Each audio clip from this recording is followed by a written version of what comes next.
저희 동기 목사님이 창녕에서 오래 목회를 하다가 지난 주간에 울산으로 부임을 해 왔습니다. 마침 편지를 보낼 일이 있어가지고 나와서 이제 우체국을 찾는데 아무리 헤매도 우체국을 찾지를 못했습니다.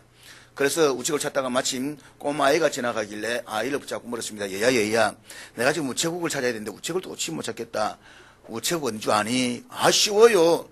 그러면서 아이가 설명을 해주는 겁니다. 저기 보세요. 저기 신호등 보이죠? 저 신호등이 조금만 더 가면 첫 번째 골목이 나오는데 그 첫 번째 골목에서 딱 꺾어가지고 오른쪽을 꺾어서 조금만 더 가면 왼쪽에 우체국이 있어요. 라고 하더라는 겁니다. 이 아이가 너무 상세하게 잘 소개해 준 거 보면서 너무 기특해가지고 목사님이 아이에게 이렇게 말했습니다. 야, 참 착한 아이다. 내가 천국을 한 길을 가르쳐 줄 테니 설교를 들어 우리 교회로 안 올래? 그랬더니 이 아이가 목사님 말 듣고 난 뒤에 배시 웃으면서 이렇게 이야기를 하더랍니다. 에이, 농담하지 마세요. 아저씨는 우체국 가는 길도 모르잖아요.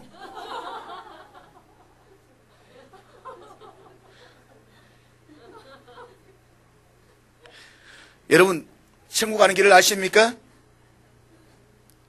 아주 쉽습니다. 예수 그리스도를 믿기만 하면 됩니다. 예수 그리스도를 구주로 영접하고 그분을 믿기만 하면 우리는 천국에 갈 수가 있습니다. 그래서 우리는 잘 믿어야 합니다. 바르게 믿어야만 합니다.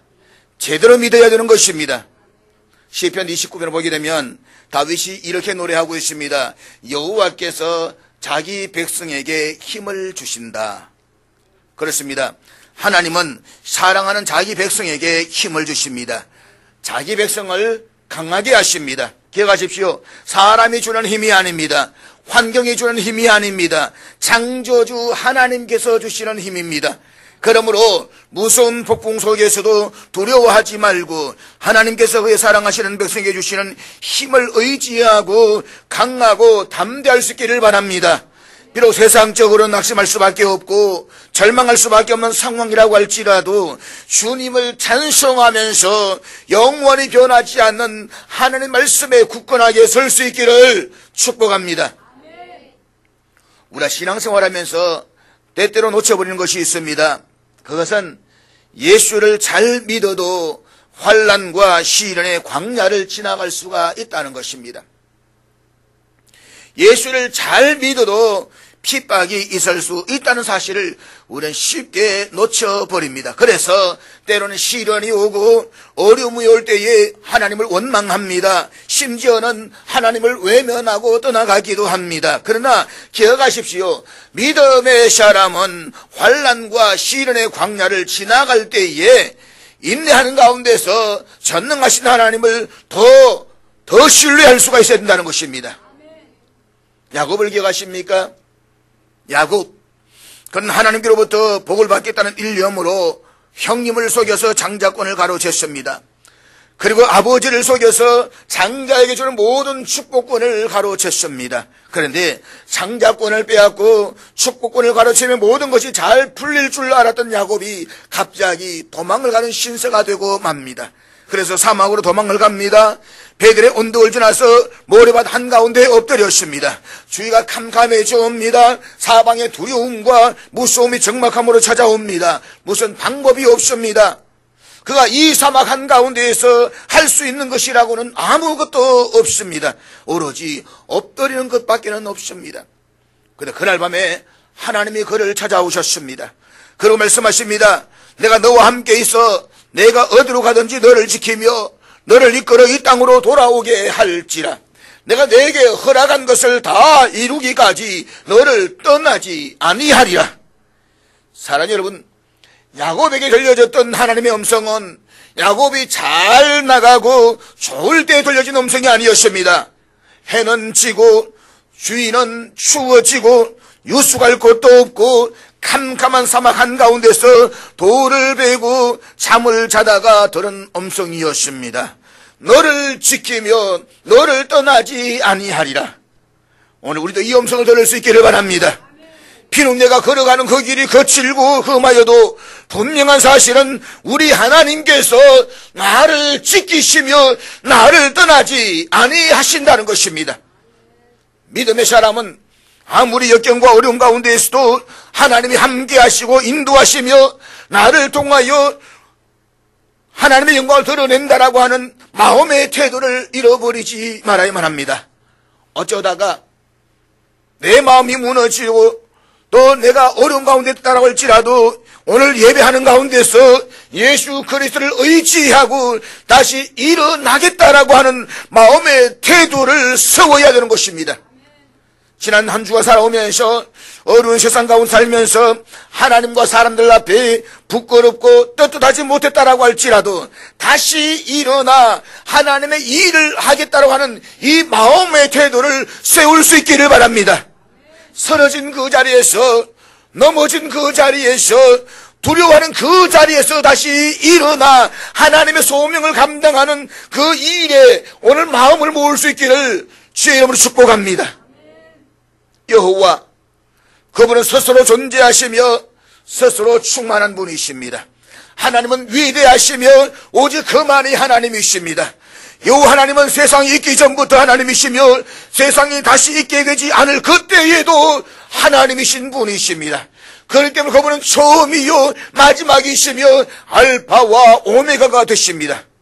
그분은 영원하십니다. 나 외에 다른 신이 없느니라. 그렇습니다. 오직 그분만이 하나님이십니다. 무한하시고 영원하신 하나님께서 이스라엘을 선택하시고 그들 향해서 이렇게 말씀하십니다. 내가 너를 지명하여 불러서었나니 너는 내 것이라. 하나님은 이스라엘 백성들을 그렇게 만나 주셨습니다. 마치 세상에 아무것도 없는 것처럼 그들을 사랑해 주셨습니다.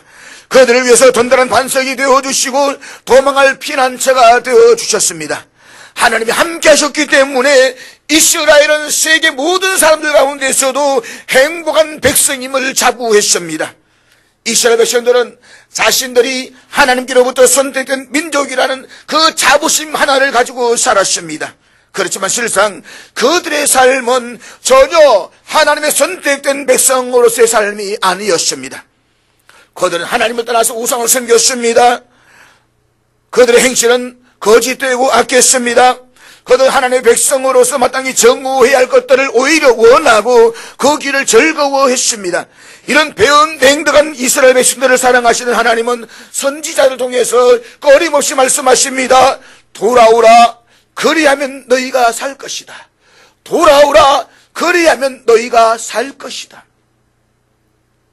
그렇지만 이스라엘 백성들은 그렇게 외치는 선자들이 싫었습니다. 그 목소리를 듣기 싫었습니다. 너희는 가만히 있어라. 우리가 듣기 좋은 소리만 말해라. 하나님 말씀을 외치지 말라. 입 닫아라. 심지어는 그들을 돌로 치고 죽였습니다. 결국 하나님께서는 이스라엘 백성들을 징계하시기로 작정을 하십니다. 그들 하여금 세상에서 가장 수치스러운 백성임을 당하게 하십니다. 바벨론에 질질 도로 끌려왔던 그 이스라엘 백성들을 향해서 이방인들로부터 말할 수 없는 조롱과 비소를 들어야만 했습니다. 내 하나님이 어디에 있느냐? 너희의 하나님이 도대체 어디 있단 말이냐? 바벨론의 포로로 끌려와서 생활한 지 온 70년 그곳에서 짓밟히고 고통을 당하고 있는 가운데 한 무리의 사람들로부터 이런 질문이 터져 나오기 시작합니다. 우리는 과연 잊혀졌는가? 하나님 아직도 우리를 기억하십니까? 우리가 살아가면서 경험하는 고통 가운데 가장 힘든 고통이 있다고 한다면 그것은 어쩌면 잊혀짐의 고통일 것입니다. 존 엘드리지라는 사람은 이런 말을 했습니다. 여자는 버림받는 것을 가장 두려워하고 남자는 실패하는 것을 가장 두려워한다. 그러나 여러분, 우리 모두는 누군가로부터 잊혀지는 것을 두려워합니다. 자신의 존재가 잊혀져 갈 때에 그것처럼 큰 고통은 없습니다. 아마 세상에서 나름대로 화려한 경력을 가졌던 사람일수록 더욱더 그러할 것입니다. 그래서 스타들, 연예인들 가운데서는 이런 두려움이 훨씬 더 강하다라고 이야기를 합니다. 이 두려움을 극복하기 위해 가지고 손대지 말할 마약이나 이 범죄에 손대는 경우들이 꽤 많이 있게 되는 것입니다. 광야에 던져지는 것을 두려워하는 것은 잊혀짐에 대한 두려움일 것입니다. 잊혀짐으로써 겪어야 할 고독에 대한 두려움이 우리를 더 힘들게 하는 것입니다. 지금 바벨론의 포로로 끌려와야만 했던 이스라엘 백성들이 경험하고 있는 고통이 바로 이 잊혀짐에 대한 고통이었습니다. 사실 바벨론의 포로로 끌려와야 했던 이스라엘 백성들을 가장 힘들게 했던 것은 자신들의 나라가 망했다라고 하는 그런 서름이 아니었습니다. 육체적인 고통이 아니었습니다. 가난이 아니었습니다. 그들을 정말 힘들게 했던 것은 하나님이 우리를 잊으셨는가? 하나님이 우리를 기억이나 하실까라고 하는 이 물음이었습니다. 주변에서는 끊임없이 이야기를 합니다. 너희 하나님이 어디 있느냐? 내 하나님 어디 있느냐 하면 이야기해보라. 끊임없는 비난과 조소가 들려옵니다. 그 가운데서 비참해지는 것은 정말 하나님이 나를 버리셨는가? 정말 우리가 하나님의 기억에서 잊혀져 버렸는가? 그들은 하나님께로부터 자신들의 존재가 잊혀질까 봐 그것이 두려웠습니다. 그런데 하나님께서는 그들에게 이렇게 대답을 하십니다. 야곱아, 이스라엘아, 너는 나에게 잊혀지지 아니했다. 아니, 잊혀지지 아니할 것이다. 이 동일한 어쩌면 비슷한 잊혀짐의 긴 고통, 그리고 삶의 어두운 터널을 지나고 있는 오늘을 살아가고 있는 하나님의 백성들인 저와 여러분에게도 때때로 삶이 고통스럽고 삶의 무게가 힘들어질 때에 우리는 동일한 진물이 우리 안에서 일어나는 것을 발견하게 되는 것입니다. 하나님, 나를 잊으셨습니까? 하나님, 나를 기억해 주십니까? 그러면 우리 주님은 아마도 오늘 본문에 주셨던 동일한 대답을 저와 여러분에게 주실 것입니다. 나는 너를 잊지 않았어. 사랑하는 여러분, 과연 그럴까요? 그리고 정말 창조주 하나님이 우리를 잊지 않으시고 계신다면 그분이 우리를 잊지 않으시는 이유는 도대체 무엇일까요? 그 첫째는 우리는 그분에 의해서 시험을 받은 존재들이기 때문에 그렇습니다. 오늘 본문 21절의 말씀을 한번 다 같이 보도록 하겠습니다. 21절 다 같이 읽겠습니다. 시작. 여기 하나님께서 우리를 잊지 않으신다라고 다짐하시는 그 이유는 분명합니다. 내가 너를 지었기 때문이다. 그렇습니다. 하나님은 우리를 만들었습니다. 그것도 다른 모든 피조물들처럼 말씀으로서가 아니라 하나님의 형상을 따라 손으로 빚어내셨습니다. 그러므로 진실로 그분은 우리의 창조자이시며 우리는 그의 피조물이십니다. 우리가 그의 피조물이라는 것을 다른 언어로 표현할 수 있다고 한다면 우리는 이렇게 말할 수가 있습니다. 우리는 그분의 작품입니다. 에베소 2장 10절에서 보면 사도 바울이 이런 표현을 사용하고 있습니다. 우리는 그가 만드신 바라. 여기서 만드신 바라는 단어를 영어 성역에서는 workmanship이라는 단어를 사용하고 있습니다. workmanship. 그런데 이 단어의 히라버 원어는 본래 포이에마라는 단어로 쓰여지고 있습니다. 포이에마라는 단어에서 파생된 영어 가운데 포엠 또는 포트리라고 하는 시라는 단어를 연상할 수가 있습니다. 맞습니다. 오늘 저와 여러분, 우리 모두는 창조주 하나님의 시적이고 예술적인 최고의 작품이라고 말할 수가 있는 것입니다. 사람이 만든 작품 가운데 그 작품이 뛰어났을 때 우리는 그 작품을 가리켜서 이런 표현을 사용합니다. 걸작품. 걸작품. 사랑하는 여러분, 우리가 하나님의 걸작품이라는 사실을 아십니까? 내가 하나님의 가장 존경을 받는 걸작품이라는 사실을 아십니까? 내가 나를 어떻게 평가하든 내가 나를 어떻게 자학하면서 살아가든 상관없이 우리 한 사람 한 사람은 창조주 하나님의 걸작품이라는 사실인 것입니다. 목사이면서 작가인 맥스 루케이도가 쓴 글 가운데 너는 특별하단다. You are special이라는 단편 소설이 있습니다. 몇 년 전에 오후에 한번 제가 영화로 보여줬던 적도 있습니다. 이 글은 엘리라는 목수가 만든 작은 나무 사람들이 함께 모여 살아가면서 서로에게 잘하면 멋진 별표를 달아주고 또 실수하면 잿빛 전표를 붙여주는 가운데서 서로가 별표를 더 받으려고 애쓰는 그런 모습을 보여주고 있습니다. 그래서 그 가운데 주인공 펀치넬로는 별표는 하나도 없고 전표만 더덕더덕 붙여져 있습니다. 스스로를 자학하고 있는 펀치넬로가 어느 날 아무것도 붙여져 있지 않은 루시아라는 아이를 만납니다. 그런 루시아가 말하고 있는 엘리를 어느 날 밤에 만나러 갑니다. 그때 엘리는 펀치넬로에게 이런 말을 합니다. 다른 사람들이 나를 어떻게 보는가라고 하는 것은 중요하지 않단다. 중요한 것은 자신이 어떻게 생각하고 있느냐라고 하는 것이지. 나는 네가 아주 특별하다라고 생각해. You are special. 이 엘리의 말에 펀치넬로가 이렇게 대답합니다.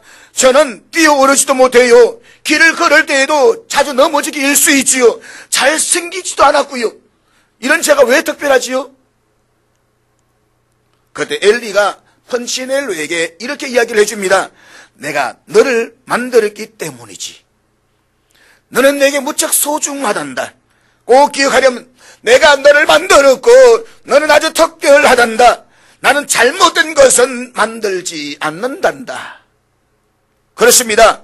우리는 그분의 시이며 우리는 그분의 노래이며 우리는 그분의 그림입니다.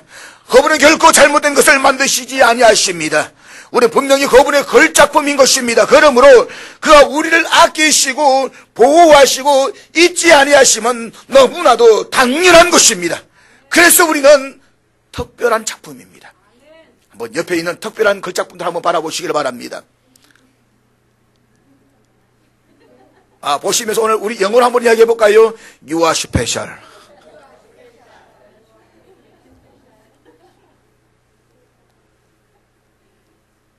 그런데 오늘 보면 21절에서 이사야 선지자는 하나님의 메시지를 이렇게 전달합니다. 내가 너를 지었으니 너는 내 종이니라. 그가 우리를 지으신 이유는 우리를 종으로 쓰시기 위해서라는 말입니다. 하나님 우리를 만드셨을 때에 그냥 갤러리의 화실에 그냥 걸어놓고 감상하는 작품으로 만드신 것이 아니라고 하는 것입니다. 그가 우리를 사용하실 종으로 우리를 지어주셨다는 것입니다. 다시 말하면 그분의 목적을 이루고 그분의 뜻을 성취할 그분의 소중한 종으로 저와 여러분을 지어주셨다는 것입니다. 그런 의미에서 우리가 그림이라고 하기보다는 악기라고 말하는 것이 훨씬 더 좋을 것이라고 생각을 합니다. 우리는 악기처럼 시험을 받은 것입니다. 악기는 그냥 걸어놓고 보는 것이 아닙니다. 악기는 연주를 해야만 합니다. 소리를 내야만 합니다. 그래서 작곡가가 의도한 어떤 목적을 성취해야만 합니다. 맞습니다. 우리 창조주 하나님이 기대하시는 그 노래를 연주해서 그분의 아름다움과 그분의 위대함을 선포할 목적으로 지어져 지금 여기에서 우리가 존재하고 있다는 사실을 잊지 마시기를 바랍니다. 음악가들이 연주하는 악기들 가운데 아마도 가장 많이 사용되는 악기가 있다면, 그래서 오케스트라 연주에서 핵심적인 역할을 감당하는 악기를 들 수가 있다라고 한다면 그것은 아마도 바이올린이라고 이야기할 수가 있을 것입니다. 오늘 연주되는 바이올린 가운데서 가장 비싼 것으로 알려져 있는 것은 명장 과르네리라고 하는 사람이 만든 바이올린입니다. 이 바이올린이 역대 최고가인 200만 파운드, 우리나라 한화로 약 34억 원에 팔린 적이 있다고 합니다. 한때 레이디 블런트라고 불리는 스트라디바리우스라고 하는 이 바이올린은 과거에 우리나라 돈으로 환산을 한다면 약 172억 원에 경매된 적도 있다고 말합니다. 앞에 있는 이 바이올린입니다. 172억 원. 1억만 있어도 좋겠는데 172억 원. 상상이나 되십니까? 만일 저와 여러분이 그 악기의 소유자라고 한번 가정을 해보십시오.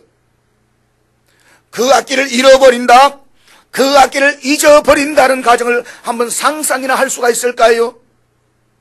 이 비싼 악기를 어떻게 잊어버릴 수가 있습니까? 우리 밤낮으로 그 악기를 주시하고 닦아주고 또 연습하면서 오늘 연주장에서 황홀한 연주를 하게 될 그날을 바라보면서 날마다 준비를 할 것입니다. 우리가 그렇게 지음받은 존재라는 말입니다. 기억하십시오. 그분이 우리를 잊지 아니하시고 포기하지 않은 가장 중요한 이유, 그것은 우리가 그분에 의해서 그렇게 소중한 존재로 지음받은 그분의 글작품이기 때문인 것입니다. 사랑하는 여러분, 그분이 우리를 잊지 아니하시는 또 하나의 이유가 무엇입니까? 두 번째, 우리 그분에 의해서 회복될 존재들이기 때문에 그렇습니다. 오늘 본문 22절 말씀을 보시길 바랍니다. 22절에 보면 이런 표현이 등장을 하고 있습니다. 내가 너를 구속하였음이니라. 이어진 23절에서도 여호와께서 야곱을 구속하셨으니 라고 하면서 구속이라는 단어가 반복적으로 등장을 하고 있습니다. 여기서 이 구속이라는 말은 그냥 포성줄로 포박했다 그런 뜻이 아닙니다. 영어로 말하면 구속이라는 단어는 동사로 리디임드라고 말하고 명사로는 리뎀프션이라고 하는 단어가 사용되고 있습니다. 이것은 본래 원문의 뜻도 그런 뜻인데 값을 지불하고 다시 사서 원래의 위치에 있게 한다, 회복시킨다, 그런 뜻을 가지고 있습니다. 그러니까 구속이라는 단어를 오늘 우리가 사용하는 현재적 단어로 바꿀 수가 있다고 한다면 가장 좋은 단어가 저는 회복이라는 단어를 생각을 합니다. 구속하셨다, 본래 의도대로 회복하셨다라는 뜻인 것입니다. 그렇습니다. 우리는 하나님께서 너무나 소중한 존재이기 때문에, 소중하게 지어진 존재이기 때문에 잊혀질 수가 없고 회복되어져야 할 존재라는 사실입니다. 우리가 잊혀서는 안 될 존재이지만 그러나 이따금씩 가끔 잊혀질 수도 있습니다. 잃어버려질 수도 있습니다. 사고가 일어날 수가 있는 것입니다. 그것이 바로 인간의 조상인 아담과 하와의 불순종으로 인한 범죄였습니다. 하나님의 형상을 따라서 시험을 받은 인간이 어느 날 허락된 자유의지를 남용함으로 말미암아 하나님을 떠나 죄악 가운데 잊혀진 존재가 된 것입니다. 그러나 하나님은 결코 우리를 포기하실 수가 없었습니다. 그래서 하나님은 당신 아들 예수 그리스도를 보내시고 십자가에서 우리의 죄와 허물을 대신하여 짊어지게 하셨습니다. 그리고 죄가 없으신 예수님께서 우리의 죄를 위해 대신 고통을 받으시고 피를 흘리셨습니다. 이제 누구든지 예수 그리스도 앞에 나오는 사람들은 그의 피 흘리심을 통해서 그의 의를 우리에게 덧입혀 주십니다. 그리고 우리를 의롭다라고 인정해 주시고 새롭게 회복시켜서 하나님의 자녀된 자리에 있게 해 주십니다. 이것이 복음인 것입니다. 우리의 죄짐에는 그래서 우리 자신의 책임이 적지 않았습니다. 아니, 전적으로 우리의 책임이었습니다. 성경은 그것을 우리의 죄악 때문이라고 말씀을 하고 있습니다. 그런 우리의 구원과 회복을 위해서 하나님께서는 구약에서는 선자들을 보내시고 신약에서는 전도자를 보내시면서 말씀하십니다. 돌아오라. 이제는 죄를 떠나서 인생의 진정한 주인이 되시는 하나님께로 돌아오라. 돌아오면 우리의 죄는 도말되고 우리는 하나님의 품에서 온전한 회복을 경험할 것이라고 말씀하고 있습니다. 이것이 바로 성경이 우리들의 전하고 있는 메시지인 것입니다. 그것이 바로 오늘 본문 22절에서도 그대로 나타나고 있는 약속의 말씀인 것입니다. 본문 22절 말씀 우리 한번 같이 읽도록 하겠습니다. 다 같이 읽습니다. 시작. 내가 너를 구속했다. 비싼 대가를 지불했다. 나는 이미 너를 용서했다. 돌아만 오라. 하나님께서 우리를 향해서 하시는 말씀입니다. 그러면 회복의 삶을 살 수 있다고 말씀을 하십니다. 구원의 새로운 삶을 살 수 있다라고 말씀을 하십니다. 과거 바벨론의 포로가 되었던 이스라엘의 회복을 위해서 하나님은 페르시아라는 새로운 강국의 지도자 고레스를 사용하십니다. 그리고 이스라엘 백성들을 해방시켜 주십니다. 그 당시 이스라엘 민족은 바벨론의 포로가 되어 있었는데 페르시아라는 신흥 강국이 떠오르면서 그 지도자 고레스가 바벨론을 정복하고 그곳에 포로로 끌려와 있던 이스라엘 백성들에게 자유를 주었습니다. 그러니까 이스라엘 백성들은 어느 날 갑자기 해방을 선물로 받게 된 것입니다. 그리고 고레스 왕의 선처를 통해서 그들은 시온의 땅 예루살렘으로 돌아와 성전을 다시 짓는 놀라운 회복의 역사를 시작합니다. 바로 이 위대한 회복의 역사적 전망을 하나님은 이사야 선지자를 통해서 말씀하시면서 28절에서 이렇게 말씀을 하고 있습니다. 28절 다시 한번 같이 읽겠습니다. 시작. 얼마나 정확하고 놀라운 예언의 성취입니까? 고레스가 태어나기 200년 전에 예언된 말씀이 그대로 정확하게 이루어지는 것입니다. 그러니까 그 당시 고레스라는 지도자는 이스라엘 백성들의 입장에서 보면 그들의 구세주입니다. 고레스를 통해서 해방을 주시고 자유를 주시고 회복을 허락하시는 하나님. 그런데 하나님은 이 고레스라는 한 인물을 통해서 장차 역사의 지평선에 등장할 온 인류의 구원자가 되시는 메시아가 오신다라고 말씀을 하십니다. 그리고 그분이 바로 예수 그리스도라고 말씀하십니다. 그는 우리를 정치인 포로보다 더 지독한 죄악의 사슬의 포로가 된 우리를 근본적으로 해방하시고 우리의 새로운 삶의 로의 회복을 허락하실 것이라고 약속하십니다. 이것이 바로 오늘 우리가 들어야 할 복음인 것입니다. 사랑하는 여러분, 하나님이 우리를 잊지 아니하실 뿐만 아니라 결코 우리를 포기할 수 없는 이유, 그것은 우리가 다시 회복되어서 다시 한번 하나님의 뜻대로 사용되어져야 할 존재들이기 때문인 것입니다. 그래서 하나님 오늘도 말씀하십니다. 나는 너를 잊을 수가 없다고. 나는 너를 포기할 수가 없다고. 사랑하는 여러분, 하나님께서 우리를 잊지 못하시는 세 번째 마지막 이유가 있습니다. 그 이유는 우리 그분의 영광을 나타내야 할 도구들이기 때문에 그렇습니다. 그렇습니다. 창조주 하나님께서 우리를 잊지 못하시는 마지막 이유는 우리를 통해서 그분의 영광을 나타내시기 위함에 있는 것입니다. 우리가 잊혀지면서 회복되는 그날, 우리는 하늘과 땅과 산과 숲과 나무들이 함께 우리의 회복을 기뻐하면서 하나님의 찬양을 하는 모습을 보게 될 것입니다. 그것이 바로 본문 23절에 나타나고 있는 찬양입니다. 23절 말씀 우리 다 같이 읽겠습니다. 시작.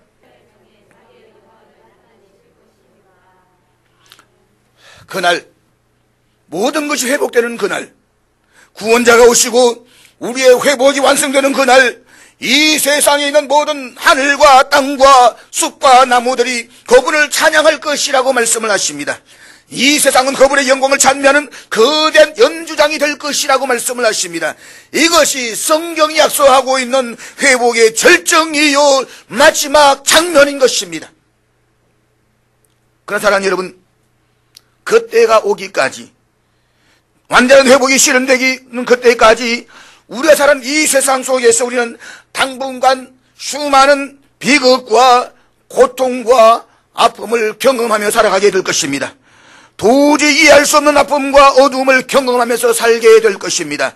그러나 그럴 때라도 우리가 기억해야 될 것이 있습니다. 우리가 이 아픔과 고통을 경험하면서 왜 이런 것들이 나에게 오느냐고, 나는 잊혀진 존재가 아니냐라고 불평하는 그 순간 속에서도 하나님은 이 모든 것을 통해서 당신의 영광을 드러낼 준비를 하고 계신다는 사실입니다. 기억나십니까? 어느 날 예수님이 제자들 데리고 길을 가시다가 태어날 때부터 시각장애인 된 한 사람을 만나게 됩니다. 그때 이 사람을 놓고 제자들 사이에서 토론이 벌어졌습니다. 선생님, 저 사람이 태어날 때부터 저렇게 빛을 보지 못하고 어둠 속에 살게 된 것은 자신의 죄 때문입니까? 혹은 조상들의 죄 때문입니까? 그때 예수님께서 뭐라고 대답을 하셨습니까? 요한복음 9장 3절에 기록된 예수님의 대답은 이것입니다. 우리 한번 같이 읽도록 하겠습니다. 다 같이 읽습니다. 태어날 때부터 빛을 보지 못하고 평생을 살아야 하는 사람들이 있습니다. 그것은 분명히 비극입니다. 고통입니다. 아픔입니다. 그러나 기억하십시오. 그 비극의 배후에서도 그를 통해서 드러내고자 하시는 하나님의 영광의 목적이 분명히 있다는 사실을 말입니다. 로마서 8장 30절에 보면 하나님께서 저와 여러분을 하나님의 자녀로 삼아주신 궁극적인 목적을 이렇게 선포하고 있습니다. 같이 읽겠습니다. 시작. 또 미리 정하신 그들을 또한 부르시고 부르신 그들을 또한 의롭다 하시고 의롭다 하신 그들을 또한 영화롭게 하셨느니라. 하나님이 우리를 미리 정하시고 불러주신 이유, 우리를 하나님의 자녀가 되게 하신 궁극적인 목적은 우리를 의롭게 하시고 영화롭게 하시기 위해서입니다. 우리는 이것을 믿어야만 합니다. 기억하십시오. 우리는 영화롭게 될 것입니다. 지금은 비록 나 자신을 보기에도 내가 초라하고 비틀어져 있는 모습이고 고통당하는 모습이고 수많은 열등감 속에서 방황하는 부끄러운 모습이지만 하나님은 그런 나를 통해서 마침내 영광을 나타내리라고 말씀을 하십니다. 그리고 우리는 그 영화를 보게 될 것입니다. 우리는 영화롭게 될 것입니다. 영화라는 단어는 본래 하나님에게만 사용되는 단어입니다. 하나님은 영화로우신 분이십니다. 근데 장차 우리가 그렇게 된다는 것입니다. 하나님을 닮은 영화로운 존재가 될 것이라는 말씀인 것입니다. 그러나 우리가 잊지 말아야 될 것이 있습니다. 우리가 영화의 단계까지 가는 그 과정에서 인생 여정에서 고난과 고통이 사용되고 있다는 사실을 말입니다. 그러나 이 모든 고통은 로마서 8장 28절의 약속을 이루기 위해서인 것입니다. 그 과정을 통해서 마침내 영화가 온다는 것입니다. 로마서 8장 28절 우리가 잘 아는 말씀입니다. 좋아하는 말씀인데 한번 같이 읽도록 하겠습니다. 시작. 우리가 알거니와 하나님을 사랑하는 자 곧 그의 뜻대로 부르심을 입은 자들에게는 모든 것이 합력하여 선을 이루느니라. 여기서 이 모든 것 속에는 오늘 이해하기 어려운 일들, 지금 내가 경험하는 나의 고통과 범, 그리고 설명 도저히 불가능한 이 세상에서 일어나고 있는 죄악들 다 포함되고 있습니다. 그러나 이러한 것들도 결국에는 마지막에 하나님의 선을 이루게 될 것이라고 말씀합니다. 하나님의 선을 드러내게 될 것이라고 말씀을 하십니다. 여러분, 밤이 있기에 아침의 영광을 압니다. 질병이 있기에 치유의 기쁨을 알 수가 있습니다. 마찬가지로 악이 있어 선의 궁극적인 가치를 알게 될 것입니다. 사랑하는 여러분, 때때로 곤고한 삶의 자리에서 우리는 자신의 의도와는 전혀 다르게 이렇게 하소연할 때가 있습니다. 하나님, 나를 잊으셨습니까? 그러나 기억하십시오. 하나님은 결코 우리를 잊지 아니하십니다. 그분은 우리를 기억하고 계십니다. 그분은 우리의 이름 하나하나도 다 기억하고 계십니다. 그렇다면 우리도 결단을 해야만 합니다. 우리가 하나님이 기뻐하시는 존재가 되고 우리가 살고 있는 이 땅이 하나님의 창조하신 그 질서를 회복하는 거룩한 땅이 되기 위해서 우리 모두는 노력해야 된다는 것입니다. 내 남은 생에 남은 시간을 걸고 내가 무엇을 하며 살아야 할 것인지를 하나님 앞에서 결단하셔야만 합니다. 비록 지금의 내 삶이 무겁고 힘들지라도 그래서 나도 모르게 내 속에서 터져 나오는 질문이 있습니다. 하나님, 나를 잊으셨습니까? 하나님, 나를 기억이라 하십니까? 사랑하는 여러분, 오늘 이 시간 분명히 말씀하시는 하나님의 음성을 듣고 돌아갈 수 있기를 바랍니다. 나는 결코 너를 잊지 않았다. 저를 잊지 않으셨다면, 그리고 저를 향한 하나님의 계획이 있다면 그것이 무엇인지, 이제 우리를 향한 하나님의 것이 무엇인지를 발견하고 일어나 회복의 거룩한 역사 앞에 우리의 남은 인생을 드리는 하나님의 심부름의 종으로 감당할 수 있기를 바랍니다. 그리할 때 비로소 우리는 하나님 앞에서 기억되고 회복되는 존재로 영광의 도구로 서임받게 될 것입니다. 우리는 그것을 위해서 하나님 앞에 무릎을 꿇고 기도하셔야만 합니다. 하나님, 나도 할 일이 있을까요? 아니, 제가 할 일이 무엇인지를 말씀해 주시옵소서. 그 소명을 찾아 일어서는 순간을 위해서 하나님은 오늘 또 저와 여러분 우리의 대답을 기다리고 계십니다. 기도하겠습니다.